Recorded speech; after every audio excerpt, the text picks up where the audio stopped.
On January 31st, 1988 in San Diego, Super Bowl 22 celebrated with hundreds of showgirls and more balloons than anyone had ever seen. Almost lost in the pageantry were the players.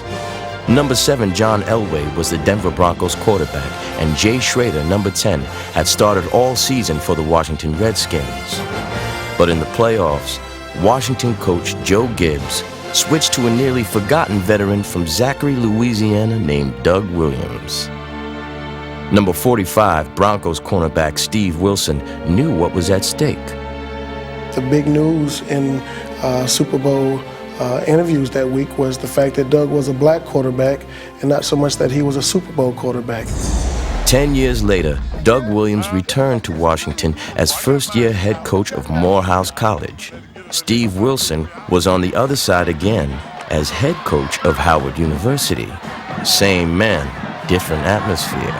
Black college football is very special in that there's pageantry, but there's also a personal touch. You have people cooking, you have people visiting. If I'd known, I'd had a catfish plate waiting for you. Seeing the band and him tune those horns up and you out in the field, I would find it hard to be stopped on that football field. I mean, that would be something to play for. The cheerleaders turning flips on me. Oh my God, let me watch the sweat off my forehead.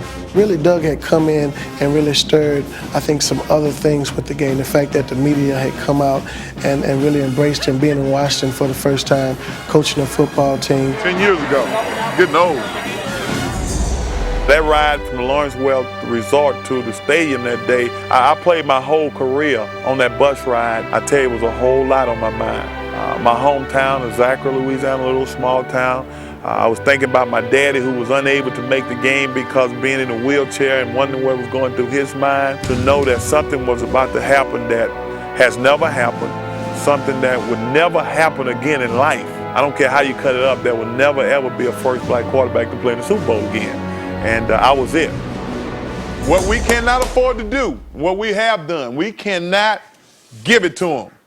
This is homecoming for them, all the Illuminati's back here, and they pumped up. That's why they invited you for homecoming, because they think it's easy. I think now, with him opening this new chapter, coaching, it gives him an opportunity to continue to develop his own legacy. His performance on that day in San Diego was so profound that it actually changed the mindset of a lot of people in this industry. We anticipated the first quarter being one where we knew on offense we were going to be very aggressive.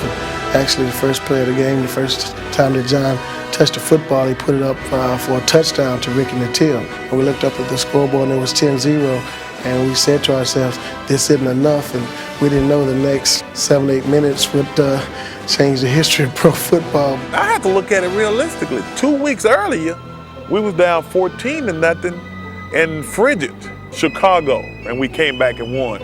So to be down by 10 points in 85 degrees against a team that we felt we matched up real well physically, I don't think that was any worry. It's gonna be first down, coach. Come on, Lamont! Well, I tell you what, I certainly admire what Steve has done and doing, and I envy Steve for what he has done, because he's done it right, because he's doing what I would love to do, and that's to put a successful program together. I didn't envy the day we played the Super Bowl. I tried to take advantage of it. And that field was a little soft and a little loose. And just so happened when I went back to pass, my right foot just planted and that grass just slid away, and I had no control over it. I'm saying to myself, I was kind of afraid to get up, because I felt like if I got up, something really bad could be wrong. I remember Jay Schrader coming in the game and us saying in the huddle, let's go after him. And our defensive intensity picked up, and a few blitzes were called, and we actually did a real good job while he was in the game. I did have a bit of taste in my mouth towards Jay Schrader because of one thing he did the year before. It was a championship game against the New York Giants, and he got knocked out the game, and he got up, and I was on my way into the ball game, and he waved me off the field. And I said to myself, and when I got hurt in the Super Bowl, I started it, and I was going to finish it, and my ultimate goal was to not to let Jay Schrader play in that game. Doug Williams came back in the game on the first play of the second quarter and began the most remarkable performance in Super Bowl history. During the next 18 plays, Washington gained 243 yards and scored 5 touchdowns. I don't care who's playing the game. I mean, you can go get the best of the best and put them all together against the worst team in football, and you wouldn't expect that type of second quarter. You know, it's one of those things that when things start happening, it was happening so fast that you couldn't get a grip on it. And I'm sure if I was on the other side of the coin, if I was with Denver, I'd still be wondering, what in the world happened that day? There were so many big plays that were back to back to back that we were really just kind of swinging in the wind.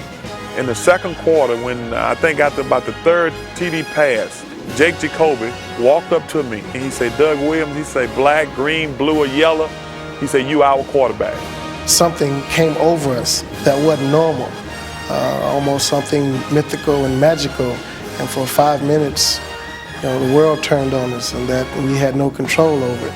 It was almost like you were unconscious for a moment, and then you woke up and there were 35 points on the board.